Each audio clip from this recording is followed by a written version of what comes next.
Pagkatapos ng Record of Ragnarok Chapter 75, maraming haka-haka ang lumabas tungkol sa susunod na kalahok mula sa panig ng mga Diyos at ng sangkatauhan.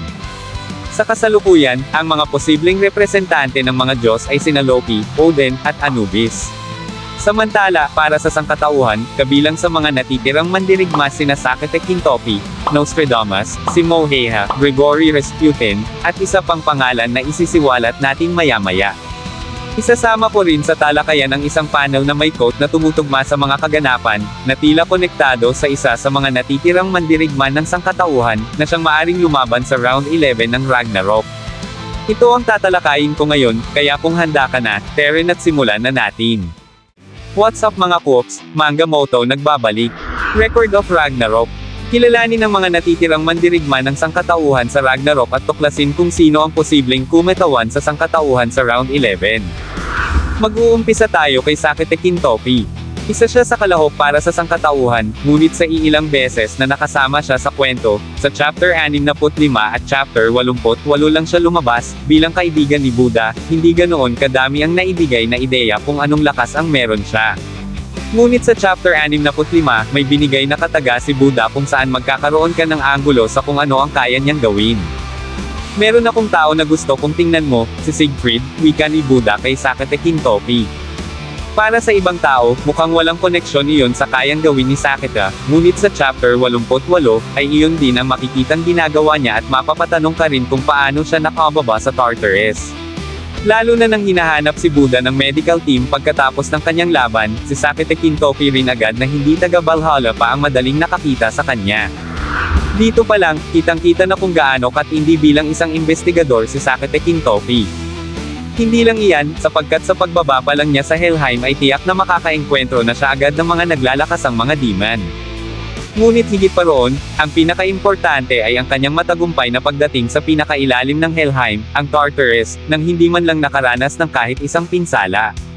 Tandaan, ang Helheim ay hindi lugar para sa mga mahihina, dito, tiyak na mapapalaban ka. Kaya naman, sa nagawa ni Sakete Kintopi na makarating sa Tartarus at makabalik sa Valhalla nang walang kahit anong galos, masasabi mong siya ay isang dekalibreng mandirigma na karapat-dapat kumatawan sa sangkatauhan. Nostradamus. Ginamit ni Brunhilde ang isang salita upang ilarawan si Nostradamus bilang isang kasuklam-suklam. Marami siyang nagawa sa kwento na magpapaisip kung bakit siya pinili ni Brunhilde bilang kalahok. Bukod sa pagiging maligalig, sinira niya ang Bifrost, isang mortal na kasalanan sa kalangitan, at gumawa pa ng maraming kaligalagan. Noong nabubuhay pa si Nostradamus sa mundo, tinawag siyang propeta ng siglo. Medyo mabigat na agad ang kanyang titulo nung siya ay nabubuhay pa. Subalit nang siya'y sumakabilang buhay, at kinuha ni Brunhilde upang lumaban sa Ragnarok ay sinaltik ang utak niya at tinangkang sirain ang isang sagradong pinto. Ang dahilan ng pagsira niya sa Bifrost ay simpleng bunga ng kanyang pagiging matanong, nais lamang niyang malaman kung ano ang mangyayari kung ito ay masira. Ang ideyang ito ang naglaro sa kanyang isipan habang sinisira niya ang pintuang nagdurugtong sa iba't ibang realms. Maaari rin siyang tawaging bastos at walang hiya dahil wala siyang pakialam sa epekto ng kanyang mga ginagawa. Ngunit isang bagay ang hindi maitatanggi, malakas si Nostradamus. Napakalakas niya na nakaya niyang sirain ang Bifrost, isang sagradong tarangkahan na may tiyak na magical defense, at nagawa itong sirain ni Nostradamus nang walang tulong mula sa mga Valkyrie.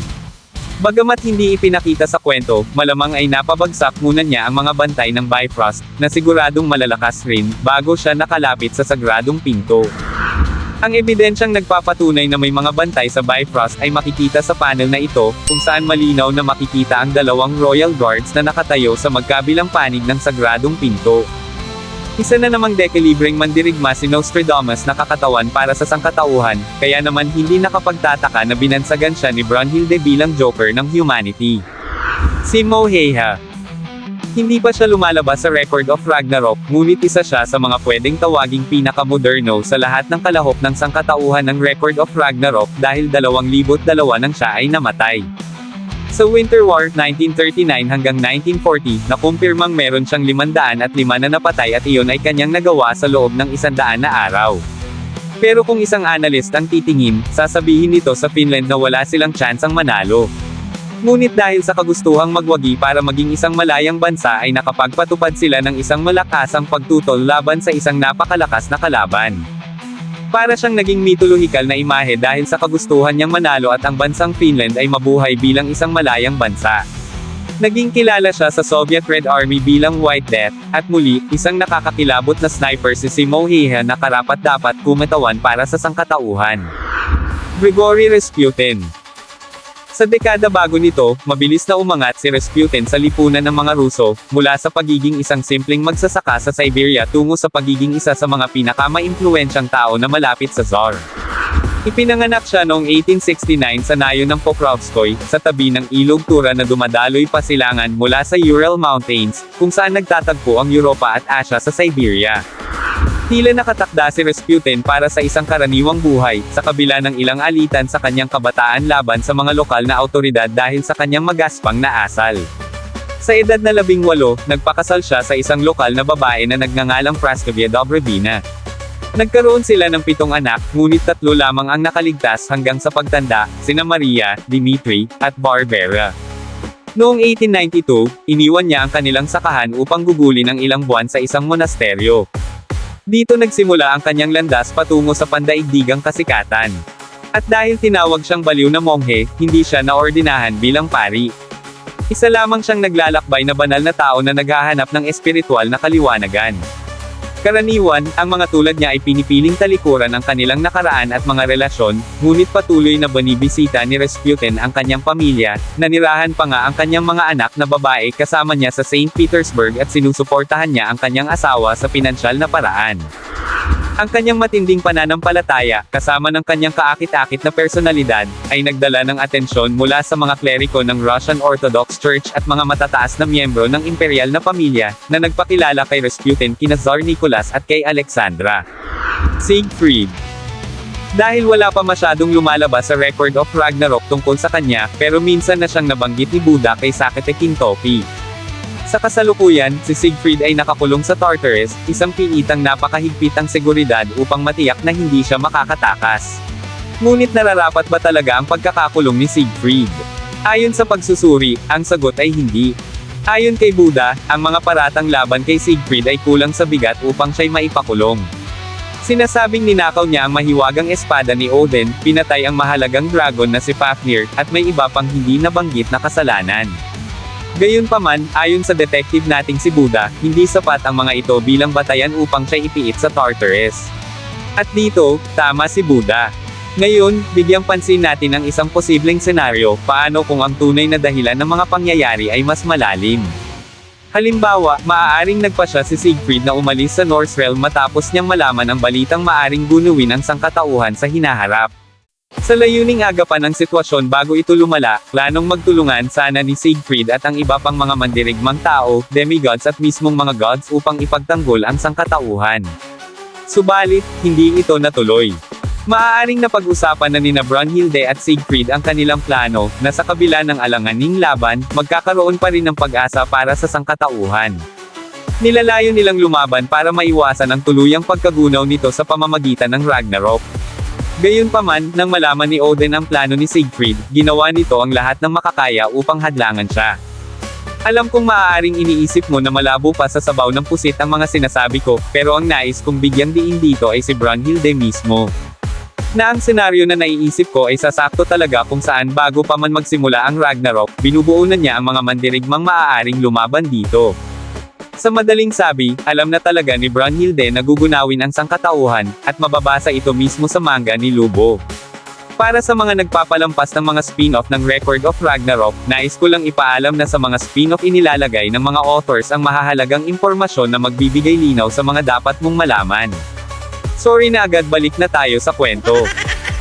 Tandaan, si Siegfried ay isang demigod sa Record of Ragnarok at tiyak na may matinding dahilan si Odin kung bakit ipinakulong niya ito ng matindi at isa sa lalabas na maaring senaryo ay ang ating tinalakay.